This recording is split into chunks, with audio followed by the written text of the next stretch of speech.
AI এর যুগে সবচেয়ে জরুরি স্কিল কি জানেন? প্রম্পটিং। কিন্তু বেশিরভাগ মানুষই এটি ভুলভাবে করে। আসুন প্রম্পটিংয়ের সঠিক পদ্ধতি শিখি। প্রম্পটিং মানে কি? এটা হচ্ছে এআই এর সাথে এমনভাবে কথা বলা যাতে আপনি যা চান সেটাই সঠিকভাবে পান, অদরকারি কিছু নয়। এখানে আছে প্রম্পটিংয়ের জন্য ৫ ধাপের সহজ ফর্মুলা। ১. টাস্ক। এআইকে বলুন কি করতে হবে, যেমন আমাকে নতুন ডিনারের রেসিপি দিন। ২. পার্সোনা।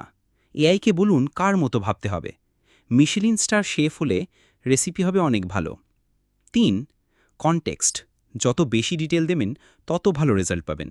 ফ্রিজে কি আছে, বাজেট কত, কোন রান্নার টুল আছে সব বলুন, এমনকি উদাহরণও দিন। ৪. ইভ্যালুয়েট।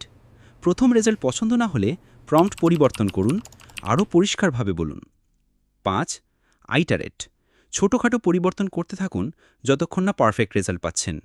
এআইকে এমনভাবে ব্রিফ করুন যেন সে আপনার সম্পর্কে কিছুই জানে না। পরিষ্কার ও নির্দিষ্ট নির্দেশ দিন। শুধু কি চান তা নয়, কি চান না তাও বলুন। যেমন আমাকে রেসিপি দিন, কিন্তু চিংড়ি বা চিনেবাদাম ছাড়া। ভালো প্রম্পট মানে ভালো রেজাল্ট। একে মাস্টার করলে এআই হবে আপনার সুপার পাওয়ার।